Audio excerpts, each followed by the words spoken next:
जय हिंद साथियों, नमस्कार। कैसे हैं आप सब? उम्मीद है सभी एकदम शानदार, लाजवाब, ज़बरदस्त, बेहतरीन, जिंदाबाद और गतिमान बैच के साथ अपनी तैयारी को गति देते हुए सभी मेरे भाई बहन बड़े शानदार तरीके से आप सभी अपनी तैयारी लेकर चल रहे होंगे।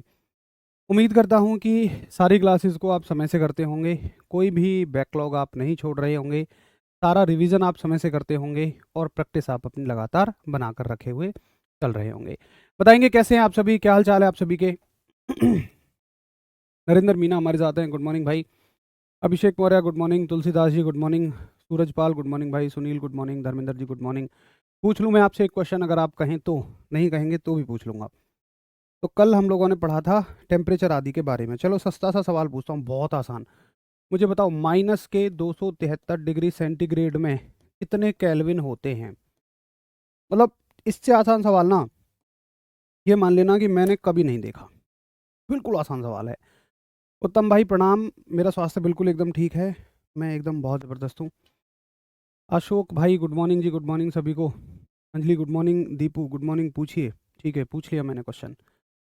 बता दो चलो तुम, अगर हिम्मत है तो, -273 डिग्री सेंटीग्रेड को केल्विन में। बहुत बढ़िया, 2 उत्तर आए हैं अभी तक, 3 उत्तर आ गए, बिल्कुल ठीक है। 4 हो गए, बिल्कुल ठीक है। अभी तक सारे क्वेश्चन बिल्कुल ठीक हैं। बहुत बढ़िया, ठीक है। तब तो मुझे थोड़ा सा भरोसा है कि हाँ, तुम अपनी पढ़ाई को समय दे रहे हो। अक्षय गौतम का उत्तर आता हुआ 127। Very good, very good. अभी तक एकमात्र अकेले, जैसे लाखों की भीड़ में कोई आदमी होता है, वो अभी तक अक्षय बने हैं। बहुत ही बढ़िया। तो अक्षय ने उत्तर दे दिया 127, बाकी तो सब लगभग सेम दे रहे हैं। तो यहाँ पे देखो, कुछ एक आधा और साथियों ने अलग उत्तर किया है।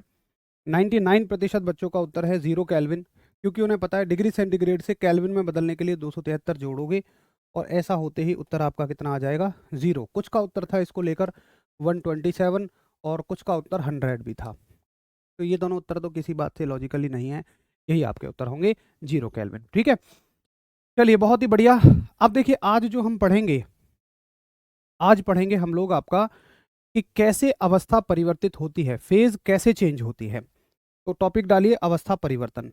बहुत ही प्यारा सा और शानदार टॉपिक है। और इसको फिनिश करने के बाद फिर हम क्वेश्चंस करेंगे इस पूरे चैप्टर के, और ये चैप्टर आपका आज खत्म हो जाएगा। तो लिखिए अवस्था परिवर्तन। अवस्था परिवर्तन यानी कि फेज चेंज। देखो, फेज कैसे चेंज होती है, अवस्था कैसे परिवर्तित होती है, कल हमने हालांकि हल्का सा पढ़ा था, बट उससे एक क्लियर अंडरस्टैंडिंग नहीं मिली होगी आपको इस टॉपिक की। इस टॉपिक की जानकारी आपको यही होगी। देखो, अवस्था परिवर्तन का मतलब क्या है कि जैसे मानिए मेरे पास कोई भी ठोस है, आप कुछ भी उठा लीजिए, आप लोहा उठाइए, बर्फ उठाइए, कुछ भी। मेरे पास एक ठोस है, मेरे पास एक सॉलिड है। मैंने इसको गर्म करना शुरू किया, तो गर्मी देने से निश्चित तौर पर ये द्रव में बदल जाएगा, ये लिक्विड में बदल जाएगा। और आप अगर इसे गर्मी देते रहेंगे, देते रहेंगे, देते रहेंगे, तो इसकी अवस्था क्या बदल जाएगी? द्रव यानी लिक्विड। अब मेरा आपसे एक प्रश्न है कि क्या किसी भी ठोस को जरा सा गर्मी देते ही, किसी भी ठोस को जरा सी गर्मी देते ही वो एकदम से लिक्विड में बदल जाएगा? जैसे मान लो लोहा है, आपने लोहे के पास माचिस की तीली लगाई, जरा सी आपने उसको हीट दिखाई, क्या वो तुरंत लिक्विड में बदल जाएगा? आप कहेंगे नहीं। आप क्या करोगे, अगर आपको लोहे को द्रव में बदलना है, ठोस को द्रव में बदलना है, तो आप उसको भट्टी में ले जाओगे, भट्टी में रखोगे, भट्टी से वो हीट को एब्जॉर्ब करेगा लोहा, और एक निश्चित तापमान पर जाकर, मतलब जब एक फिक्स अमाउंट ऑफ हीट वो अपने अंदर इकट्ठी कर लेगा, तब जाके वो द्रव में बदलेगा। भाई यही प्रक्रिया होती है ना, एक बार सभी थम्स अप करके बताएं। तो कुल मिलाकर होगा ये कि मान लो, जस्ट एग्जांपल, कोई वस्तु है, मैं नहीं कहता लोहा है, चांदी है, एल्यूमिनियम है, जस्ट एग्जांपल, वो ठोस से द्रव में 800 डिग्री सेंटीग्रेड पर बदलती है। फॉर एग्जांपल मैंने लिया कि ये वस्तु कहती है कि भैया मैं 800 डिग्री सेंटीग्रेड के तापमान पर द्रव में बदल जाऊंगी। 800 डिग्री सेंटीग्रेड का तापमान का मतलब उसके अंदर हीट होगी कुछ। मान लो फॉर एग्जांपल कि 800 डिग्री सेंटीग्रेड पर उसके अंदर हीट आ गई 1000 जूल, तो मतलब वो डिमांड कर रही है कि मेरे अंदर 1000 जूल की हीट होनी चाहिए। अब प्रक्रिया क्या रहेगी, प्रोसेस क्या रहेगी कि ये ठोस है, इसको आपने ऊष्मा देनी शुरू की, यहाँ पर आप इसने थोड़ी ऊष्मा ली, यहाँ पर और ज़्यादा, यहाँ पर और ज़्यादा, यहाँ पर और ज़्यादा और ज़्यादा और ज़्यादा और ज़्यादा, इस तरह से। तो इसका मान लीजिए टेम्परेचर यहाँ आ गया 799, ठीक है। तो 799 पर, या मान लो और थोड़ा पीछे ले लो 790, तो 790 डिग्री सेंटीग्रेड पर ये आपसे कहती है कि भैया अब देखो मेरा टेम्परेचर लगभग लिक्विड के बराबर पहुंच गया है। अगर तुमने अब थोड़ा सा भी टेम्परेचर बढ़ाया, अगर थोड़ा सा भी टेम्परेचर रेज किया, तो मैं तुरंत किस में बदल जाऊंगी, मैं तुरंत द्रव में बदल जाऊंगी, मैं तुरंत लिक्विड में बदल जाऊंगी। तुम नहीं माने, तुमने फिर भी इसको टेम्परेचर दिया, और ये आखिरी टेम्परेचर है 800 डिग्री सेंटीग्रेड कि जब ये लिक्विड में बदल चुकी है। क्या बताइए, यही बात जो मैं कह रहा हूं बिल्कुल सही है? यानी कि ऐसा तो नहीं है कि केवल ही एक तापमान पर बदल जाएगी, ये तो इसको ठोस से द्रव में बदलने की ना पूरी एक प्रक्रिया है, पूरी एक प्रोसेस है, जिसमें बहुत सारे तापमान आपको नजर आएंगे। आप जो गलती करते हैं वो मैं आपको बताऊंगा। अब लिखिए परिभाषा इसकी, कि पहली परिभाषा लिखिए आप गलन, इसको ऐसे ही छोड़ दीजिएगा, और परिभाषा लिखिए गलन, यानी कि मेल्टिंग। अब हमने जो ये प्रक्रिया देखी है ना, प्रक्रिया क्या है? देखो, प्रक्रिया का मतलब होता है कि जब आप किसी काम को कर रहे हैं, कोई बदलाव कर रहे हैं, तो उसके बीच के समय में क्या क्या चीजें हुई, वही प्रक्रिया है। सीखना एक प्रक्रिया है, प्रक्रिया का मतलब जिसमें थोड़ा समय लगता हो, वो सब चीजें प्रक्रिया होती हैं। तो इसको बोलते हैं हम गलन, यानी कि मेल्टिंग, जब कोई भी ठोस द्रव में बदल जाता है। तो गलन की परिभाषा आप लिखेंगे कि ठोस से द्रव में बदलने की प्रक्रिया, यानी कि प्रोसेस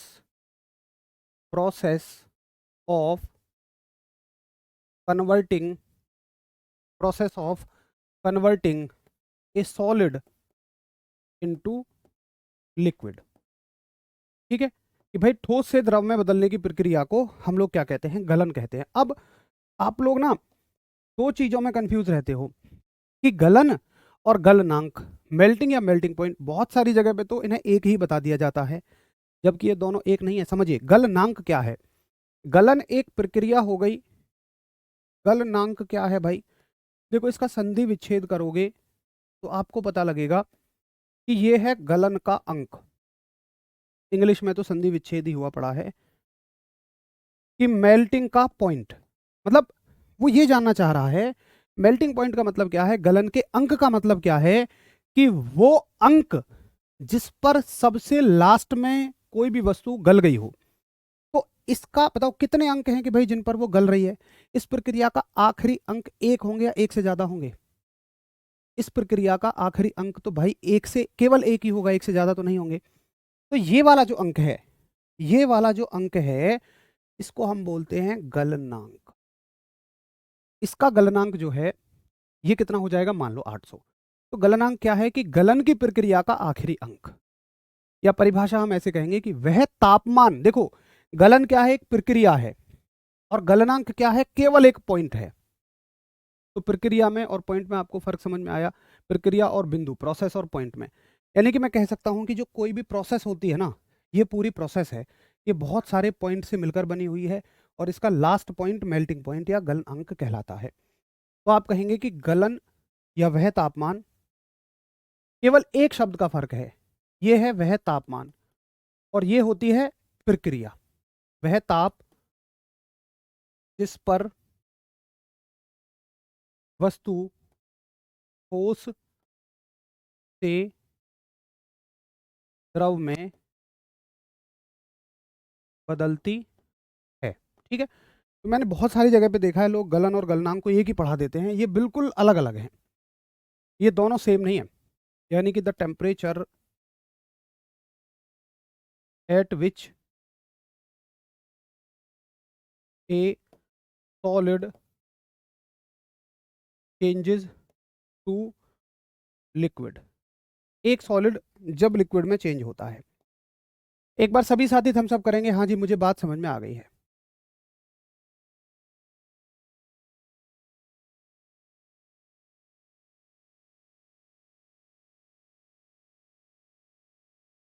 केमिस्ट्री वाले सर गलनांक और गलन दोनों एक ही बताए हैं, कोई बात नहीं।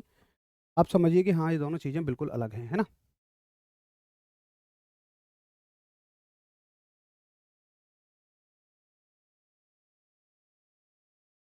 चलो, अब देखो आगे आपको सारी चीज़ें समझ आ जाएँगी। एक बार आपने समझ लिया, तो अब आप खुद ही समझ जाओगे।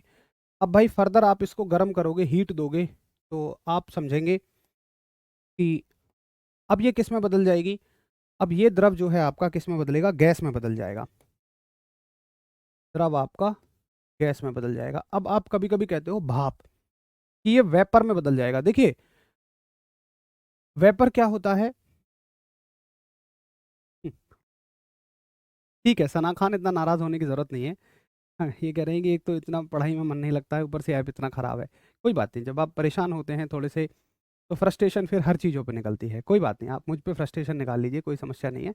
लेकिन ये ऐप वगैरह का इश्यू नहीं है। असल में जब हमारी मतलब थोड़ा-सा हम किसी चीज़ से परेशान होते हैं, तो ऐसा होता है। कोई बात नहीं, मैं आपको पीछे की स्लाइड दिखा दूँगा, है ना? आराम से आप उसको नोट कर लीजिएगा।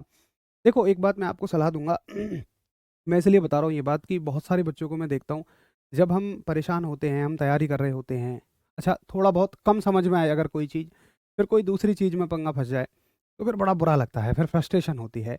थोड़ा उन चीज़ों को मत करिए, क्योंकि तैयारी के दौरान छोटी-मोटी समस्याएँ हमेशा लगी रहेंगी, है ना? थोड़ा-सा अच्छे से करके चलिए। चलिए, अब देखो गैस क्या होती है? चलो पहले जिन साथियों को शायद ऐप में कोई इश्यू था अभी, तो मैंने कुछ नहीं पढ़ाया, मैंने केवल यही पढ़ाया है और मैंने केवल ये बताया है, अभी मैं पूरा रिवाइज़ कराए देता हूँ कि जब कोई ठोस द्रव में बदलता है, जब कोई सॉलिड एक लिक्विड में बदलता है, तो ये पूरी प्रक्रिया होती है, मतलब उसको समय लगता है ऐसा होने में, है ना?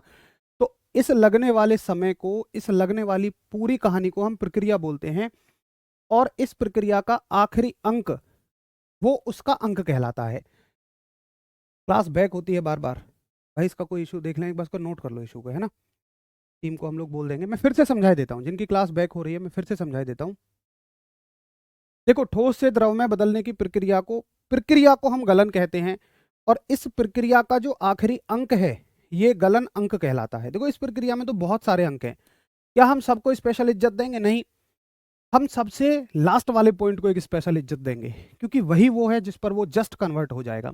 तो इसको कहते हैं हम गलनांक। ठीक है? आगे आ जाइए।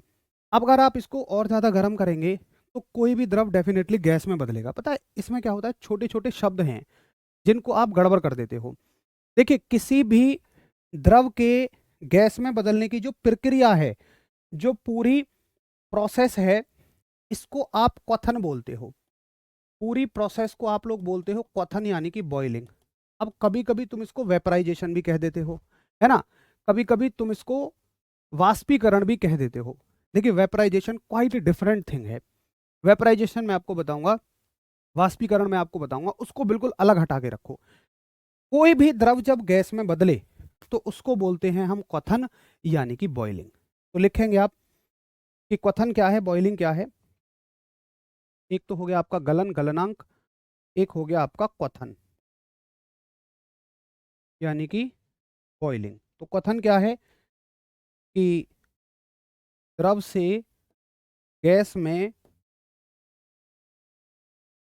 द्रव से गैस में बदलने की प्रक्रिया। द्रव से गैस में बदलने की प्रक्रिया, यानी कि process of changing a liquid into gas. ठीक है? अब आपको पता है कि भाई क्वथन का आखिरी बिंदु, क्वथन का आखिरी बिंदु क्या कहलाता है? क्वथनांक कहलाता है। सर मैं आपसे गुस्सा नहीं कर रही हूँ, पर आपको लेके बहुत दिक्कत आती है सच में, बाकी सॉरी। नहीं, नहीं कोई बात नहीं है, सॉरी की कोई बात नहीं है। मैंने तो इस चीज़ का बुरा माना ही नहीं, क्योंकि मुझे पता है जब आप मतलब भाई पैसे पे कर रहे हो, तो सर्विसेज़ आपको अच्छी मिलनी चाहिए, ये हमारा ही फ़ॉल्ट है, उसके लिए मैं आपसे सॉरी बोलता हूँ। बाकी मैंने ये नोट कर लिया है, अगर ये बार-बार वीडियो बैक हो रही है, तो मैं ज़रूर करूँगा। ये सभी साथी जो कह रहे हैं ना वीडियो बैक हो रही है, ज़्यादा बोल रहे हैं ना अभी तो। देखो, किसी एक आध के में दिक्कत आए तो चलो समझ में आता है कि उनके फ़ोन में पर्टिकुलर इश्यू है, लेकिन आप कह रहे हैं, ज़्यादातर बच्चे कह रहे हैं। हाँ, कोई बात नहीं है, कुछ बच्चे ये भी कह रहे हैं, कोई दिक्कत नहीं है। कोई परेशानी नहीं है, जिनको समस्या आ रही है मैं इसको सॉल्यूशन करवा दूँगा, है ना? टीम को भेज देते हैं, टीम को भेज दो भाई ये चीज़ एक बार। अब देखिए, क्वथनांक क्या कहलाता है? क्वथनांक, बॉइलिंग पॉइंट। अब देखिए, बॉइलिंग पॉइंट का मतलब क्या है? बॉइलिंग पॉइंट का अर्थ है कि क्वथन की प्रक्रिया का आखिरी बिंदु क्वथनांक कहलाता है। देखो जैसे ये क्वथन की प्रक्रिया है, ठीक है, ये आपकी क्वथन की प्रक्रिया है, मुझे बताओ इसका आखिरी बिंदु कहाँ मिलेगा? तो ये सारे क्वथन की बिंदु के अंक हैं। मतलब मान लो पानी था आपके पास, फॉर एग्जांपल पानी 30 डिग्री सेंटीग्रेड पर, आपको पता है ये 100 डिग्री सेंटीग्रेड पर उबल जाएगा, गैस बन जाएगा, यानी कि भाप बन के उड़ना शुरू हो जाएगा। अब देखो 30, ये 35, 40, 45, 50, 55, 60, 70, 80, 90, तो 90 डिग्री सेंटीग्रेड तक कोई टेम्परेचर को आप क्वथनांक नहीं कहोगे। क्वथनांक किसको कहोगे? जब ये जस्ट गर्म हो जाएगा, मतलब जस्ट गैस बन जाएगा, और वो क्या है आपका 100 डिग्री सेंटीग्रेड। तो आपसे जब पूछा जाता है कि पानी का क्वथनांक कितना होता है, तो आप कहते हो जी 100 डिग्री सेंटीग्रेड, मतलब आप एक उत्तर करते हो।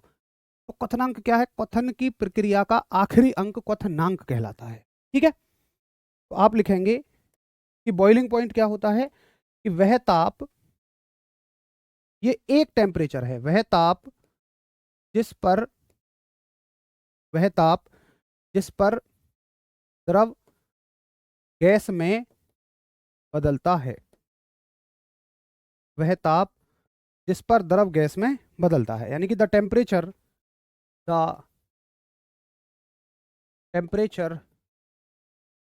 Eight which liquid changes to liquid changes to gas. ठीक है, ये नोट करिए फटाफट से।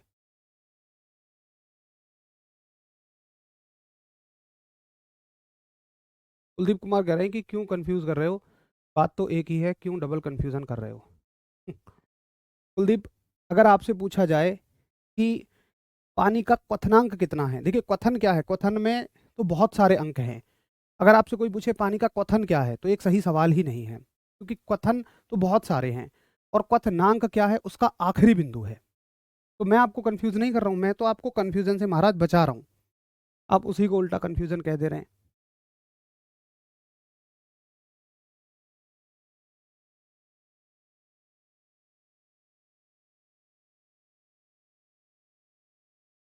ठीक है, तो ये जो है ना, क्वथन हो गया, गलन हो गया, ये पूरी एक प्रोसेस है, और इनके जो आखिरी अंक हैं, ये इसमें अंक जोड़ देंगे हम। अब क्वेश्चन आता है ऐसे ही, मान लो क्वेश्चन पूछ लिया कि गलन क्या है, ऑप्शन होगा वह तापमान जिस पर कोई द्रव गैस में बदलता है, या वह प्रक्रिया जिस पर कोई द्रव गैस में बदलता है। मैं आपको इसीलिए करवा रहा हूँ क्योंकि ऐसे क्वेश्चंस आए हैं। अगर मान लो क्वेश्चन ही पूछ ले और आपको दोनों ही तरह के ऑप्शन दे दें, तब तो आप गड़बड़ कराओगे उसमें। एक बात तो बिल्कुल भी नहीं है, दोनों टोटली डिफरेंट हैं।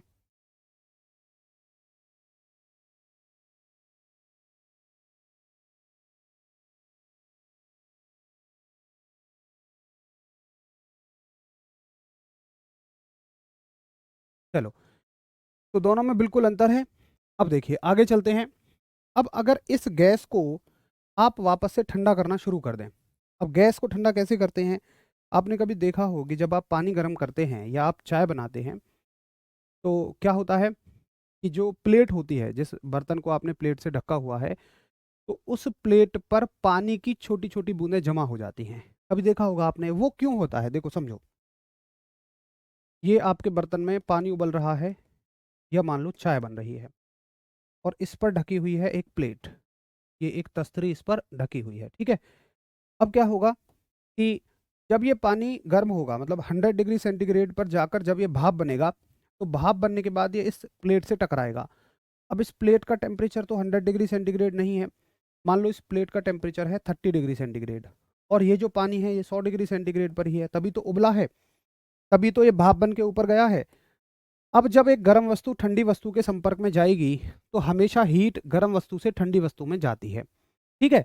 तो हीट का ट्रांसफर हमेशा गर्म वस्तु से ठंडी वस्तु में चला जाएगा। अब देखो, जब ये इससे टकराएगी, तो ये अपनी हीट इसको दे देगी, अपनी हीट इसको देने का मतलब ये ठंडी हो जाएगी। भाई अगर किसी के अंदर से ऊष्मा निकल रही है, तो इसका मतलब वो ठंडी हो रही है। तो आपकी जो भाप है, जब वो ठंडी होगी तो किस अवस्था में आएगी? द्रव में आएगी डेफिनेटली, क्योंकि द्रव से गर्म हो गई तो भाप बनी है, और भाप से वापस कहाँ जाएगी? द्रव में आ जाएगी। तो अगर आप किसी भी वस्तु को ठंडा करते हैं, तो तो वापस से वो अपनी उसी स्टेट में लौट आएगी जहाँ से वो गर्म होने के बाद चेंज हुई थी। और इस प्रक्रिया को हम लोग बोलते हैं संघनन। संघनन यानी कि कंडेंसेशन। तो लिखिए संघनन क्या है, फिर से यही इसी के नीचे नोट करना, संघनन एक प्रक्रिया है। संघनन यानी कि कंडेंसेशन। कंडेंसेशन एक प्रक्रिया है, और कौन सी प्रक्रिया है कि जिस पर एक गैस द्रव में बदलती है, वह प्रक्रिया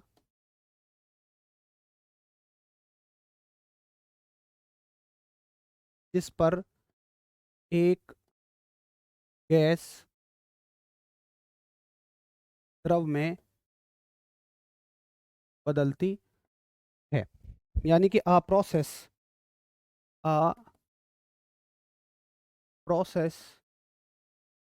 in which a process in which a gas changes to a liquid। तो ये वापस आना शुरू हो गया आप। अच्छा, इसका अंक कभी नहीं पूछा जाता है, इसका अंक आपसे कभी भी नहीं पूछा जाएगा, सिर्फ इतना पूछा जाएगा संघनन।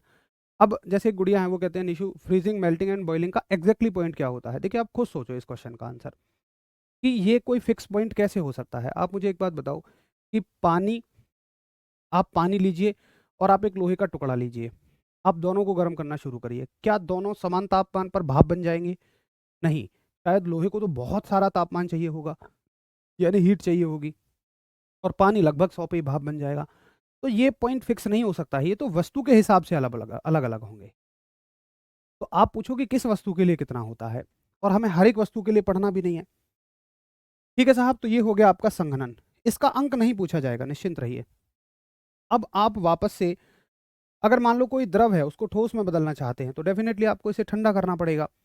जैसे आप किसी लिक्विड को, जब आप किसी पानी को अगर फ्रिज में रख देते हैं तो वो क्या हो जाता है, ठंडा हो जाता है, या किसी पानी में से हीट निकाल लें तो वो ठंडा हो जाता है। तो फ्रिज का जो नाम है ना, वो पड़ा ही यहाँ से है, फ्रीजिंग। इस प्रोसेस को हम बोलते हैं, पूरी प्रक्रिया को, फ्रीजिंग। फ्रीजिंग का मतलब है हिमयन। हिमयन का मतलब है कि द्रव आपका ठोस में बदल रहा है। ठीक है, तो लिखेंगे आप हिमयन, फ्रीजिंग। और फ्रीजिंग का मतलब है कि वह प्रक्रिया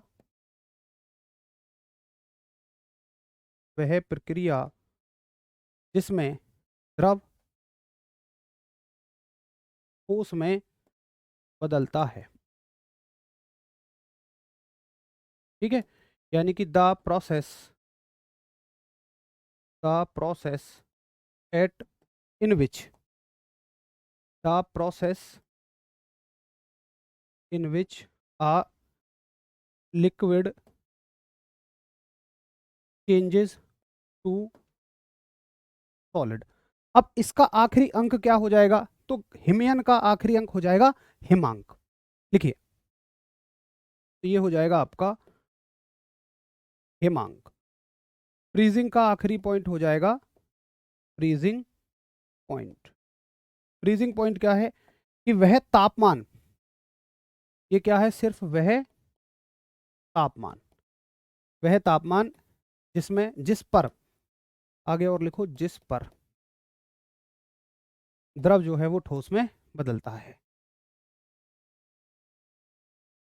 ठीक है, वह तापमान यानी कि the temperature at which a liquid changes to solid. Note करिए फटाफट से, और फिर इससे जुड़े हुए कुछ इंपॉर्टेंट फैक्ट पढ़ते हैं। तो एक प्रोसेस है और एक टेम्परेचर है।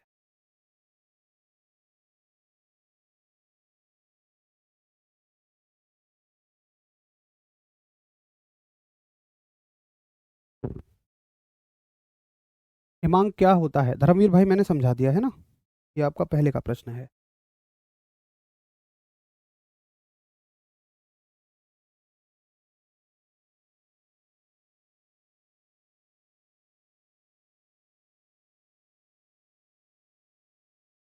एक बार नोट हो जाए तो प्लीज थम्स अप कर दीजिएगा, फिर हम आगे बढ़ेंगे।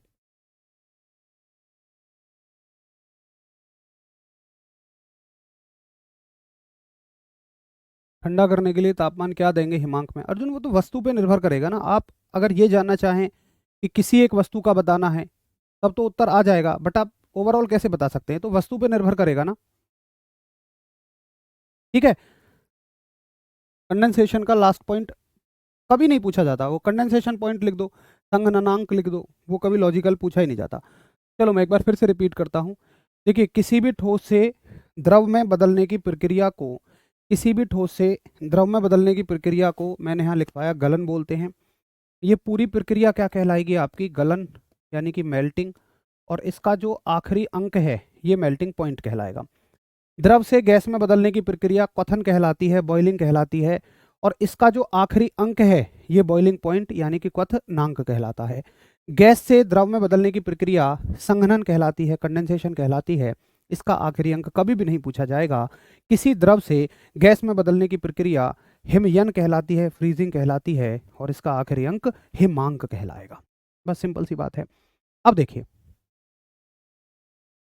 अब इससे रिलेटेड और क्या सवाल पूछा जाएगा? क्या हमें सभी वस्तुओं के गलने के अंक याद रखने हैं, या जमने के अंक याद रखने हैं, या उबलने के अंक याद रखने हैं? नहीं, वेपराइजेशन अभी बताऊंगा, एक सेकंड रुक जाइए। हमें सभी के नहीं रखने हैं, हमें केवल वाटर के याद रखने हैं।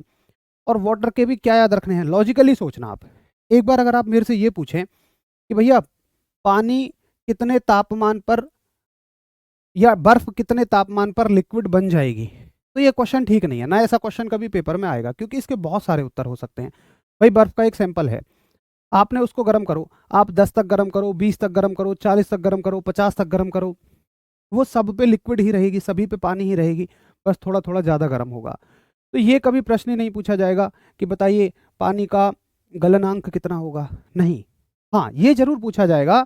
आप ये कहोगे कि भैया मान लो मैं 50, 60, 70, 80, 90 कितने तक गर्म करूं कि पानी भाप बन जाए, यानी कि वेपर की फॉर्म में पहुंच जाए, गैसियस फॉर्म में पहुंच जाए, गैस बन जाए, तो वो जरूर फिक्स है, वो 100 है।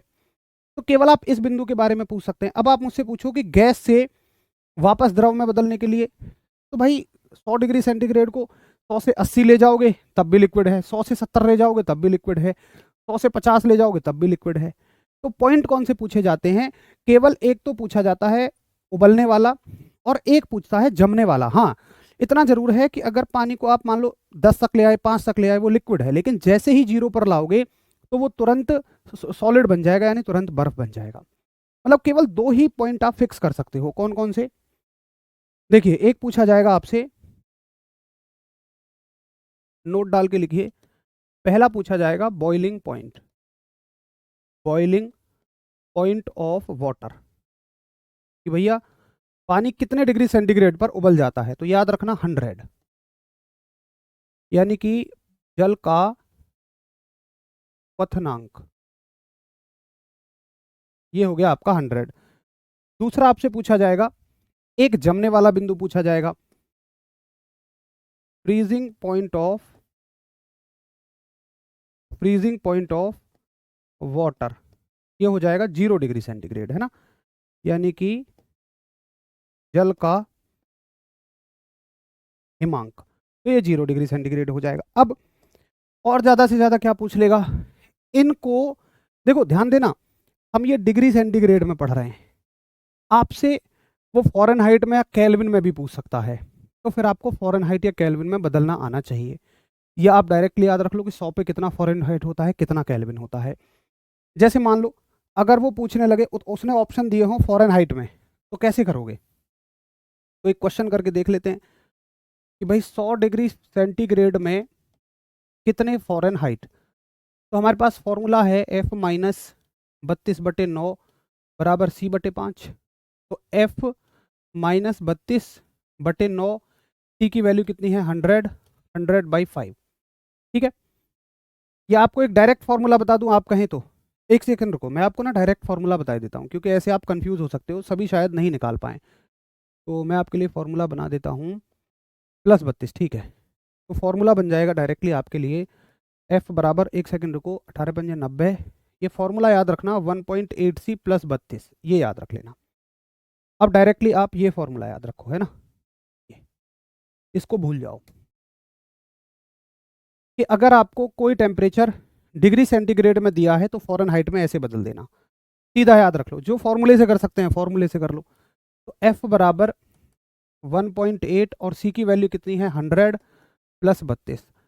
1.8 में 100 की गुणा करेंगे तो कितना हो जाएगा 180 प्लस 32। 180 प्लस 32 हो जाएगा 212, तो उत्तर आ जाएगा 212 डिग्री फ़ारेनहाइट। तो एक बार यूनिट पे ध्यान देना, बस वहां गलती मत कर देना कि ऑप्शन दिए हो फ़ारेनहाइट में 100 डिग्री फ़ारेनहाइट दिया हो आप टक से लगा हो, ये गलती बिल्कुल भी मत कर दीजिएगा। और इस तरह का सवाल पूछा भी गया है।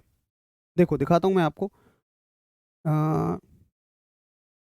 ये सवाल पूछा गया है, अच्छा हिमांक बिंदु के लिए पूछा गया है।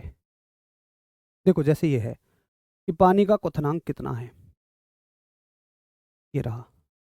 ये सवाल है एनटीपीसी 19 अप्रैल 2016 कि पानी का क्वथनांक कितना है, बॉइलिंग पॉइंट ऑफ वाटर कितना है। अब अगर यहाँ पर 100 होता तो शायद बहुत सारे बच्चे गलती कर देते, चलो वो तो एग्जामिनर बढ़िया है कि उसने 100 नहीं दिया। तो आपको पता है कि भाई क्वथनांक जो है ना वो डिग्री सेंटीग्रेड में 100 है, और फ़ारेनहाइट में अगर निकालेंगे तो 212 डिग्री फ़ारेनहाइट है। तो करेक्ट आंसर ऑप्शन आपका हो जाएगा बी। हाँ बिल्कुल राकेश, अगर आप एक बहुत ज़्यादा टेम्परेचर से करेंगे तो ऐसे ही होगा।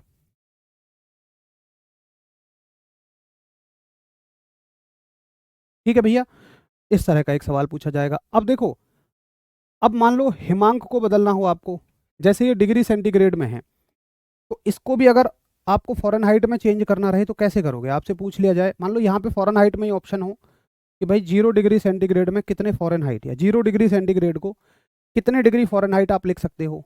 तो इसी फॉर्मूले में फिर से सेट कर दो कि 1.8 गुणा 0 प्लस 32, तो कितना हो जाएगा, देखो 1.8 गुणा 0 तो 0 हो जाएगा, और ये बचेगा आपका 32। तो उत्तर हो जाएगा आपका 32 कि 0 डिग्री सेंटीग्रेड 32 डिग्री फ़ारेनहाइट के बराबर होता है।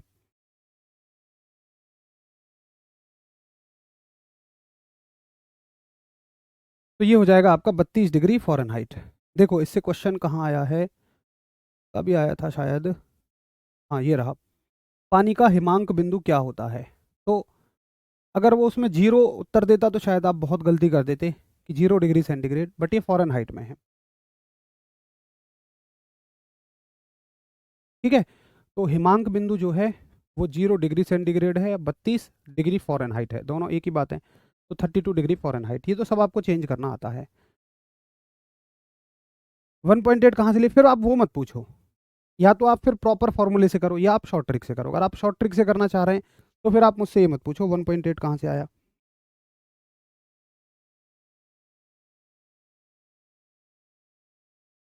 नहीं आर अर्जुन, बिल्कुल नहीं हो सकता ऐसा।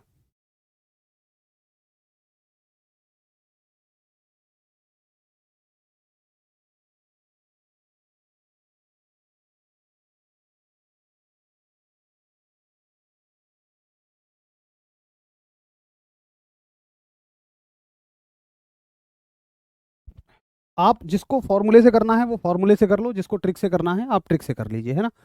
जिसे जैसे अच्छा लगता हो आप वैसे करते रहिए। तो ये हो गए आपके पानी के दोनों पॉइंट, और ये पॉइंट ही आपसे पूछे जाते हैं। यहाँ तक किसी को कोई दिक्कत हो तो बताइए। 4 प्रोसेस हैं, ज़्यादा मुश्किल बना के मत पढ़िए, जितना चीज़ों को आसान बना के पढ़ेंगे उतना सही होगा। आप ऐसे मन में समझ लो ये ठोस है, ये द्रव है, ये गैस है। ठोस से द्रव में बदलने की प्रक्रिया को गलन कहते हैं, द्रव से गैस में बदलने की प्रक्रिया को क्वथन कहते हैं, गैस से द्रव में बदलने की प्रक्रिया को संघनन कहते हैं, और द्रव से ठोस में बदलने की प्रक्रिया को हम फ्रीजिंग कहते हैं, यानी कि हिमयन कहते हैं। इनके जो अंतिम अंक होते हैं उनको हम उसमें बस अंक जोड़ दो, उस शब्द में अंक जोड़ दो। और ये दोनों एक चीज नहीं है, बिल्कुल अलग है। प्रश्न ऐसे ही पूछे गए हैं, बहुत बार पूछा गया है गलनांक क्या है, बस सिर्फ फर्क था कि प्रक्रिया या फिर तापमान। तो अगर अंक लगा हुआ है तो वो तापमान है, और अंक नहीं लगा हुआ है तो वो पूरी एक प्रक्रिया है, पूरी एक प्रोसेस है। ठीक है, चलो बहुत बढ़िया। जिनको फॉर्मूले से करना है देख लो, आप खुद कर लिया करो ना, कोई दिक्कत थोड़ी है।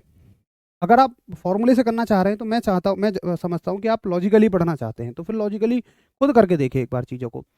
एफ माइनस 32/9 बराबर C/5, कितनी वैल्यू रखनी है, सी की वैल्यू 100 रखनी है। तो एफ माइनस 32/9 बराबर 100/5, इससे 20 बार कट जाएगा। ठीक है, इससे 20 बार कटेगा, 20 में 9 की गुणा होगी 180। तो एफ माइनस, अच्छा 20 नमा 180 और ये 32 इधर जाके प्लस का हो जाएगा, तो कितना हो जाएगा 212 है। ये लो हो गया। अपने आप भी कर सकते हैं, कोई इशू नहीं है। तो यहां तक किसी को कोई दिक्कत नहीं है। अब देखो वो चीज पर चलते हैं जहां पर आप थोड़े से कंफ्यूज हो सकते हो। कहाँ कंफ्यूज होते हो आप, एक सेकंड रुको। मैंने आपको 2 क्वेश्चन करा दिए ना, एक तो ये हो गया और एक ये हो गया, ठीक है। इसके बाद एक प्रोसेस मैं आपको कराता हूं जिसमें आप थोड़े से कंफ्यूज होते हो और जिसका नाम है वेपराइजेशन। वेपराइजेशन, वाष्पीकरण। देखो अक्सर आप वाष्पीकरण कब पढ़ते हैं, वाष्पीकरण पढ़ते हैं आप कि जैसे मान लीजिए खुला तालाब है और गर्मी का महीना है, बहुत भयंकर गर्मी पड़ रही है। तो होता क्या है कि पानी ऊपर ऊपर का अपने आप ही ऊपर उड़ने लगता है, यानी कि सतह सतह का जो पानी होगा, अपर सरफेस का जो वाटर है, वो अपने आप ही कहाँ उड़ने लगेगा, ऊपर उड़ने लगेगा। इसी चीज को तो आप वाष्पीकरण कहते हैं। कि मान लीजिए यहाँ बहुत सारा पानी भरा हुआ है और बहुत भयंकर गर्मी पड़ रही है, ये ये बहुत भयंकर गर्मी पड़ रही है और गर्मी की वजह से ये पानी जो है आपका ऊपर उड़ने लगेगा। क्या बन के, भाप बन के। ये द्रव जो है, ये लिक्विड जो है, ये क्या बन जाता है, भाप बन जाता है, यानी कि वेपर बन जाता है। अब देखिए, क्या आप मुझे बताइए, क्या इसका टेम्परेचर 100 डिग्री सेंटीग्रेड हो जाता है? क्या इतनी गर्मी पड़ती है कि उसका टेम्परेचर 100 डिग्री सेंटीग्रेड हो जाता है उस समय पे? नहीं यार। अरे कितनी भी गर्मी पड़े, टेम्परेचर कितना हो सकता है, ज्यादा से ज्यादा 50 डिग्री सेंटीग्रेड हो सकता है। तो आप इस द्रव के भाप में बदलने की प्रक्रिया को या गैस में बदलने की प्रक्रिया को देखो, असल में समझो, पानी जब गैस में बदलता है तो उसको भाप कह देते हैं बस। भाप में और गैस में क्या फर्क है? गैस का मतलब है कि कोई भी चीज जब एक टेम्परेचर पर लिक्विड से ऊपर चली जाती है तो वो गैस बन जाती है। अब पानी जब गैस में बदलता है, पानी की गैस को भाप कह देते हैं बस। तो समझ गए भाप में और गैस में क्या फर्क है? गैस तो किसी के लिए भी कह सकते हो, पानी, नाइट्रोजन, हाइड्रोजन, ऑक्सीजन, किसी के लिए भी जब वो ऊपर उड़ रही होंगी। लेकिन सिर्फ पानी के लिए उनमें से आप भाप कहोगे, वेपर कहोगे। तो मुझे बताइए, क्या टेम्परेचर जब 100 होता है? नहीं। तो फिर आप इसको गलन नहीं कह सकते हैं, सॉरी, क्वथन नहीं कह सकते हैं। आप इसको बॉइलिंग नहीं कह सकते हैं, क्योंकि बॉइलिंग का मतलब है 100 डिग्री सेंटीग्रेड पर। तो वेपराइजेशन एक अलग चीज है, वाष्पीकरण एक अलग चीज है। वाष्पीकरण में पानी द्रव से गैस में या द्रव से भाप में बदल जाता है 100 से भी कम डिग्री सेंटीग्रेड पर। तो इस चीज को हम कहते हैं वेपराइजेशन, वाष्पीकरण। तो लिखिएगा वाष्पीकरण। एक एक सबसे ज्यादा इंपॉर्टेंट शब्द जो है इसके साथ वो ये है कि वाष्पीकरण एक सतह की घटना है, एक सरफेस की प्रोसेस है। मतलब ऐसा नहीं है कि नीचे का पानी उड़ के ऊपर चला जाएगा, नहीं। वाष्पीकरण में केवल ऊपर ऊपर का पानी जाएगा। तो वाष्पीकरण और गलन में क्या अंतर है कि गलन में तो देखो, ओ सॉरी, क्वथन में तो पूरा पानी नीचे से भी ऊपर चला जाएगा, वो पूरा गैस बन जाएगा। अगर तुम इसे 100 डिग्री सेंटीग्रेड पे गर्म कर दो, मान लो एक बर्तन में पानी भरो, उसे 100 डिग्री सेंटीग्रेड पर गर्म करो, तो थोड़ी देर में पूरा बर्तन खाली हो जाएगा। हो जाता है कि नहीं? जब तुम गलती से चाय बनाने को छोड़ के चले जाते हो और भूल जाते हो, तो आप देखते हो कि सारी की सारी चाय बन के ऊपर उड़ चुकी है, या दूध पूरा ही बॉयल हो जाता है। तो बॉइलिंग का मतलब क्या है कि सारा, चाहे ऊपर का है चाहे नीचे का है, वो सब भाप बन जाएगा।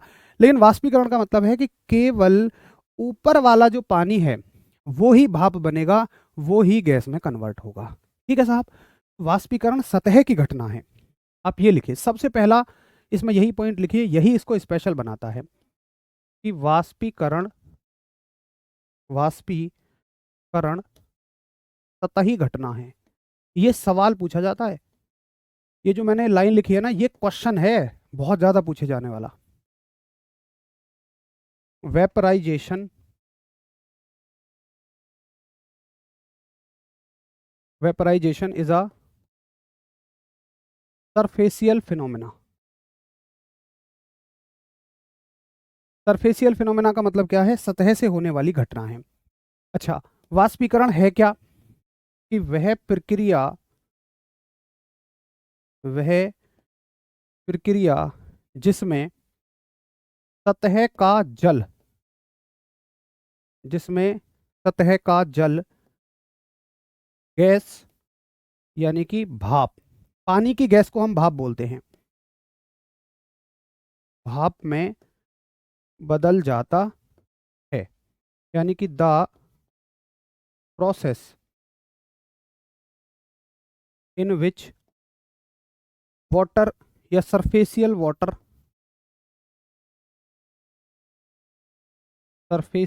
वाटर चेंजेस इनटू गैस, और वो गैस क्या होती है आपकी, वेपर होती है, भाप होती है। क्लियर? अब बताइए जरा, समझ में आया आपको कि वाष्पीकरण में और कथन में क्या अंतर है? तो वाष्पीकरण केवल सतह सतह से होगा, जबकि कथन जो है वो पूरे पानी के लिए होगा, सिर्फ ये बात है।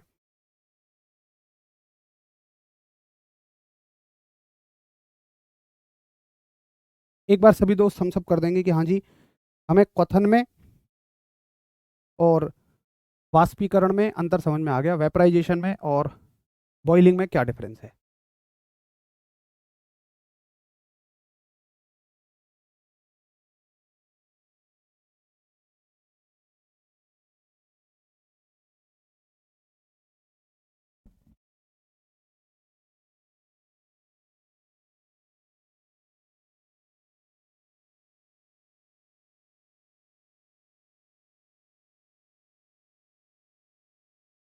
चलिए, सबको समझ में आ गया। अब देखो, कुछ साथी पढ़ लेते हैं कि वाष्पीकरण और कथन एक ही बात है, लेकिन वाष्पीकरण और कथन एक ही बात नहीं है। अब आप समझ चुके होंगे क्वाइट डिफरेंट चीज़ें हैं। वो सवाल ही ऐसा पूछेगा, ये लो सवाल बना दूं मैं, एक एक बहुत शानदार सा सवाल अगर पूछे तो पूछेगा कि बताओ निम्न में से सतही परिघटना कौन है। अगर आप इन्हें एक ही समझते हैं तो फिर आप इनमें कभी उत्तर नहीं कर पाएंगे ऐसे सवालों का। सतही परिघटना है यानी कि सरफेसियल फिनोमिना इज, सरफेसियल फिनोमिना इज, कौन सा इनमें से सरफेसियल फिनोमिना है? ऑप्शन ए दे देगा गलन यानी कि मेल्टिंग, बी दे देगा वेपराइजेशन यानी कि वाष्पीकरण, सी ऑप्शन दे देगा क्वथन यानी कि बॉइलिंग, और डी ऑप्शन दे देगा संघनन यानी कि कंडेंसेशन। ठीक है, या फिर बोल दे कि बताओ अगर सतह का द्रव, अगर सतह का द्रव वाष्प में बदलता है, यानी कि सरफेस का लिक्विड अगर वेपर में बदलता है, तो वो कौन सी प्रक्रिया है? तो गलन नहीं है वो। अगर सरफेस की बात कर रहा है तो वो वेपराइजेशन है, वो वाष्पीकरण है। ठीक है, तो आप समझ गए होंगे कि इन दोनों के बीच में क्या डिफरेंस होता है। अगर आपने इतना समझ लिया है तो हम कह सकते हैं कि हमारी तरफ से थ्योरेटिकली ये चैप्टर आपका कंप्लीट हो चुका है। अब इससे बनने वाले कुछ सवालों को देख लेते हैं ना, जो एनटीपीसी में आए हुए हैं। तो टेम्परेचर बेस्ड मैंने आपको सवाल करा दिए हैं। आगे चलते हैं, ये सवाल, ये सारे के सारे एनटीपीसी के प्रीवियस ईयर क्वेश्चंस हैं। चलिए करिए इनके उत्तर, और इस चैप्टर को हम बड़े शानदार तरीके से ख़त्म कर लेंगे। क्वेश्चन कहता है कि 37 डिग्री तापमान लगभग के बराबर होता है, 37 degree centigrade temperature is approximately equal to. तो जिन्होंने याद कर रखा है डायरेक्टली वो याद भी कर लें, बाकी जो फॉर्मूले से निकालना चाहते हैं फॉर्मूले से निकाल लो। देखो ट्रिक से मैंने आपको क्या बताया था कि अगर कोई चीज़ आपको फ़ारेनहाइट में बतानी है तो 1.8 सी प्लस 32, 1.8 सी की वैल्यू कितनी है 37 प्लस 32। इसका आंसर करके बताइए। जो लोग पढ़ना चाहते हैं फॉर्मूले से, देखिए एफ माइनस 32/9 बराबर सी बटे 5। एफ की वैल्यू कितनी है निकालनी है, एफ माइनस 32/9, सी की वैल्यू कितनी है 37, तो 37/5, 5 से कितने बार कट जाएगा, 5 सत्ते 35 और 2 बचेंगे, 5 चौके 20, 9 की यहाँ मल्टीप्लाई हो जाएगी, 32 ऐड हो जाएगा। चलो पहले 9 की मल्टीप्लाई कर लो, 9 चौक 36 का 6 हासिल 3, 9 सत्ते 63 और 3 69, तो ये 69.6 हो गया। इधर जाके इसको ऐड कर दीजिए, तो एफ की वैल्यू हो गई 69.6 प्लस 32, कितना हो जाएगा, 9 और 2 11 का 1 हासिल 1, 6 और 3 9 और 1 10, तो ये हो जाएगा आपका 101। कुछ मिस्टेक किया क्या मैंने? एक बार दोबारा से कैलकुलेशन चेक कर लीजिए। 9 चौक 36 का 6 हासिल 3, 9 सत्ते 63 3 69, और 69.6 में 32, 9 और 2 11, 9 और 2 11 का 1 हासिल 1 6 और 1 7 और 3 10, तो 101.6 ही बैठना चाहिए ना। कुछ गड़बड़ है क्या? इससे ठीक आ रहा है 98.6। एक बार चेक कर लो जरा। 5 7 35, 35 दो बचेंगे, 5 की 20। ठीक है, एक बार इसको चेक कर लो। और यहाँ से कितना आ रहा है 98.6, यहाँ से भी 98.6 ही आना चाहिए। एक बार चेक कर लो मैं कहाँ मिस्टेक कर रहा हूँ। 9 7 63, 9 चौक 36, 69.6,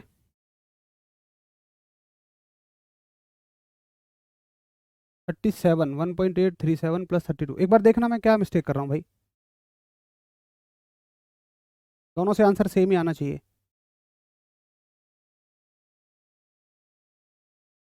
ऊपर वाले को वेरीफाई करो एक बार, ऊपर वाला ठीक है।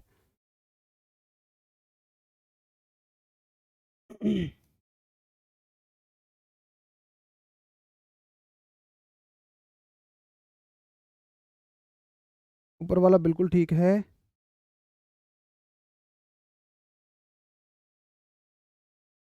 7.4 इंटू 9, 66.6। अच्छा, 63 और 3 66 बनेंगे, और ये होगा आपका 66.6, सॉरी 66.6। और इसमें जब आप ऐड करेंगे तो एफ इक्वल्स टू हो जाएगा 66.6 प्लस 32, तो ये हो जाएगा आपका 6 और 3 9, 6 और 2 8, 98.6 डिग्री फ़ारेनहाइट। तो चाहे आप जैसे करिए, चाहे ट्रिक से कर लीजिए, चाहे आप इससे कर लीजिए, आंसर ये हो जाएगा। ठीक है, चलो अगला सवाल देखिए, ये रहा। 12 डिग्री सेंटीग्रेड पर जल की भौतिक अवस्था क्या होगी? बताइए। 12 डिग्री सेंटीग्रेड पर जल कैसा होगा? भाई सॉलिड होगा, लिक्विड होगा, या ठोस होगा, ये बताइए। अरे 5 से भाग गलत नहीं है, तुमसे तो कुछ पूछ लो तो और गलत करवा दोगे। 5 का भाग ठीक था, वो 63 में 3 जोड़ के मैं जल्दी जल्दी 69 कर दे रहा था, वो 66 आएगा।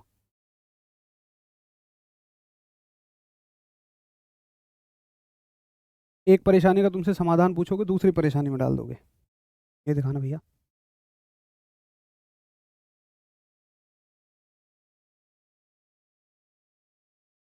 तो 12 डिग्री सेंटीग्रेड पर क्या रहेगा? डेफिनेटली वो लिक्विड रहेगा, है ना भाई। जीरो पर तो वो ठोस रहेगा। जीरो से लेकर 99 के किसी भी टेम्परेचर पर, यहाँ पर वो ठोस रहेगा, सॉलिड रहेगा। और यहाँ के किसी भी टेम्परेचर पर इन बिटवीन वो क्या रहेगा? द्रव रहेगा, यानी कि लिक्विड रहेगा। और इस टेम्परेचर पर जाकर वो जनरली उबल जाएगा, मतलब 100 पर जाकर वो क्या बन जाएगा? वेपर बन जाएगा, भाप बन जाएगा।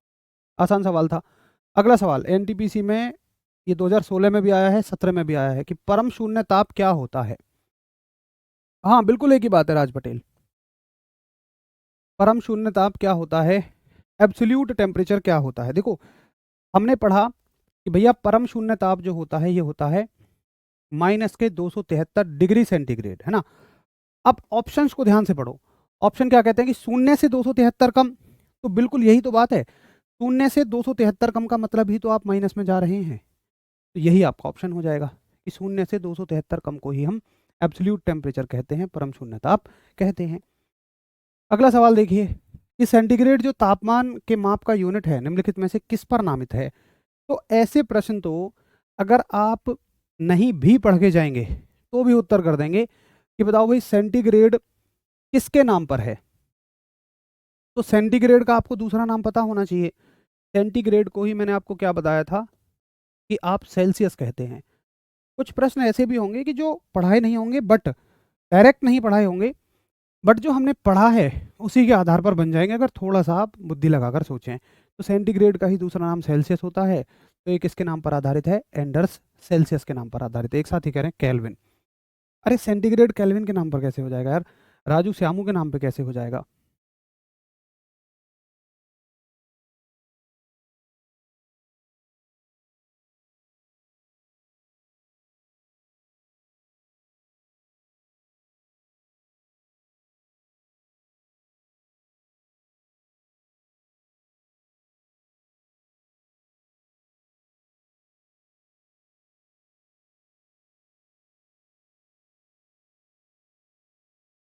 देखिए अगला क्वेश्चन देखिए, घन वस्तु में ऊष्मा चालन का दर पर निर्भर करता है।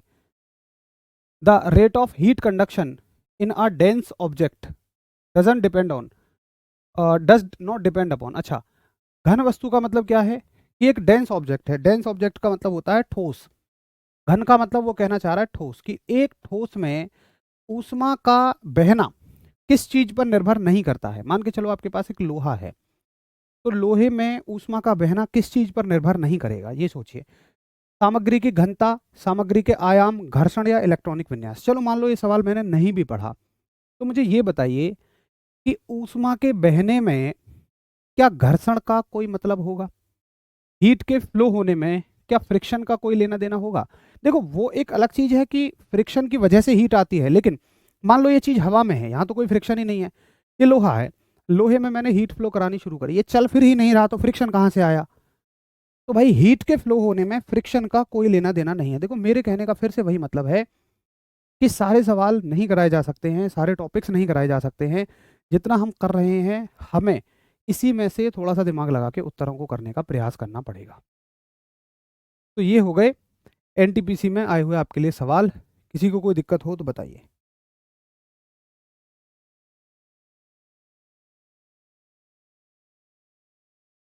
उसके बाद देखिए, और मैं आपको सवाल कराऊं तो एनटीपीसी एनटीपीसी के कर लेते हैं। जैसे ये एनटीपीसी का सवाल है, ठीक है। लोहे की पटरियों के बीच एक छोटा सा अंतराल छोड़ दिया जाता है, लोहा गर्मियों में फैलता है। ऐसे सवाल क्या होते हैं, इनमें एक अभिकथन दिया होता है, एक कारण दिया होता है, और आपको ये बताना है। पहली चीज तो ये देखो कि ये दोनों अलग अलग ठीक हैं या नहीं है। तो दोनों अलग अलग ठीक हैं कि भाई लोहे की पटरियों के बीच एक छोटा सा अंतराल छोड़ दिया जाता है। देखो, होता क्या है, जो रेल की पटरियां होती हैं उनके बीच में एक छोटा सा गैप छोड़ा जाता है। छोटा सा गैप क्यों छोड़ा जाता है? क्योंकि गर्मियों में लोहा ना फैलता है। अगर आपने गैप नहीं छोड़ा, मान लो मिला के बना दिया आपने पटरी, और भाई लोहा जब फैला तो क्या होगा, पटरियां एक दूसरे के ऊपर चढ़ जाएंगी, तो ऐसे तो एक्सीडेंट हो जाएगा। तो ये दोनों ही स्टेटमेंट ठीक हैं कि अंतराल छोड़ा जाता है क्योंकि लोहा गर्मियों में फैलता है। अब आपको ये भी पहचानना है कि क्या इसकी वजह से ये एक्सप्लेन हो रहा है, क्या ये इसका एक कारण है, क्या सही कारण है? तो एक काम कर लिया करो इस चीज के लिए, इस चीज को पहचानने के लिए आप यहां लगाया करो क्योंकि। अब पढ़ो पूरा स्टेटमेंट। लोहे की पटरियों के बीच एक छोटा सा अंतराल छोड़ दिया जाता है क्योंकि लोहा गर्मियों में फैलता है। तो दोनों स्टेटमेंट एक दूसरे से जुड़े हुए हैं, तो आप कहोगे हाँ जी, ये इसका सही कारण भी है, दोनों ठीक है और ये इसका कारण भी ठीक है। मतलब ए और आर दोनों सही हैं, और आर जो है वो ए की उचित व्याख्या भी है, करेक्ट एक्सप्लेनेशन भी है। तो करेक्ट आंसर ऑप्शन हो जाएगा आपका सी। इसमें से बी ऑप्शन ही गायब है। ये सही है ना, ए की उचित व्याख्या है, ठीक है। चलो, ये हो गया एनटीपीसी में आया हुआ सवाल। और देखिए, एक और सवाल था, मैंने तापमान वाला करा दिया ना? हाँ ठीक है, तापमान वाले सवाल मैंने आपको सारे करा दिए। तो एनटीपीसी में इस लेवल के क्वेश्चंस आपसे पूछे गए हैं। आप देख पा रहे होंगे कि जो हमने पढ़ा है, जितना हमने पढ़ा है उससे बहुत इजीली आपके क्वेश्चंस हो जाएंगे। बस आपको थोड़ा सा ना चीज़ों में अंतर करके रखना है। जैसे आप बड़ी गलती कर रहे हैं कि गलन और गलनांक को एक ही पढ़ रहे हैं, क्वथनांक को और वाष्पीकरण को एक ही पढ़ ले रहे हैं। ये थोड़ी सी हमारी मिस्टेक्स हैं, ये नहीं करनी है, क्योंकि एग्जामिनर यहीं से सवाल बनाएगा। उसको भी पता है कि आप कहाँ कन्फ्यूज़न पाल के बैठे हो, इन छोटी छोटी चीज़ों में आप अंतर नहीं कर पा रहे हो, और वहीं से अगर क्वेश्चन बना दिया जाए तो डेफिनेटली आप उसमें गड़बड़ कराओगे। ठीक है जी, तो ये हो गया आपका हीट एंड टेम्परेचर चैप्टर। अब कल हम लोग शुरू करेंगे इलेक्ट्रिसिटी वाले चैप्टर को, विद्युत वाले चैप्टर को। मिलते हैं कल। नमस्कार, धन्यवाद, जय हिंद।